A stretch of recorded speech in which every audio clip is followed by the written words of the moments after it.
kifo chako Yesu Kristo. Kwa nini ungoje eti umekwisha kufa, ukalilie tone la maji kule kuzimu kama tajiri, wakati nafasi nayo tunatangaza toba kwa sababu ya kiburi chako na uzuri wako, eti haumtaki Yesu. Ndugu yangu pole, ndugu yangu pole, saa inakuja utaenda kulilia nafasi ya pili, urudi duniani, utubu dhambi zako, utengeneze maisha yako. Mpendwa, utakuwa umechelewa.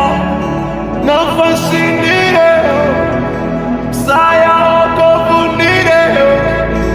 Kama mtaisikia sauti inasema tubuni, achaneni na dhambi zenu, mambo ya kidunia muyache.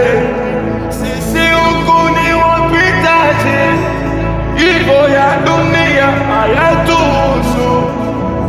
Usingoje uende kuzimu ukalilie nafasi ya pili. Usingoje uende kuzimu, ziwa la moto, ukalilie nafasi ya pili. Tubu leo, njoo kwa Yesu leo, kabla hujachelewa, kabla giza halijaingia, kabla ugawika haijaja. Njoo kwa Yesu leo, usingoje ukalilie maji, ukalilie tone la maji kama tajiri kule kuzimu.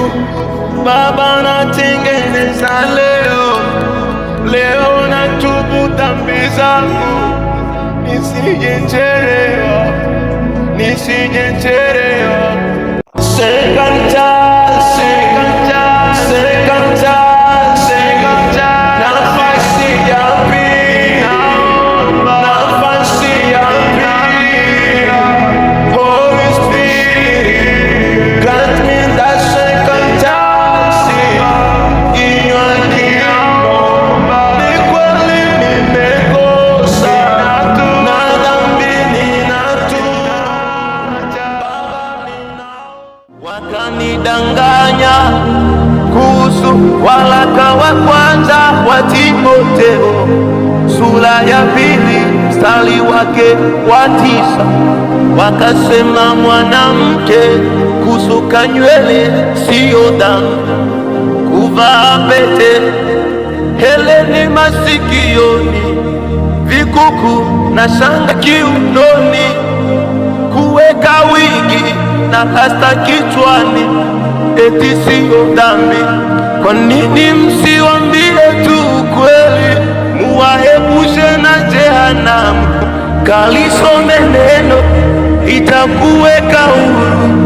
Walinidanganya, waliniogopea, walinidanganya.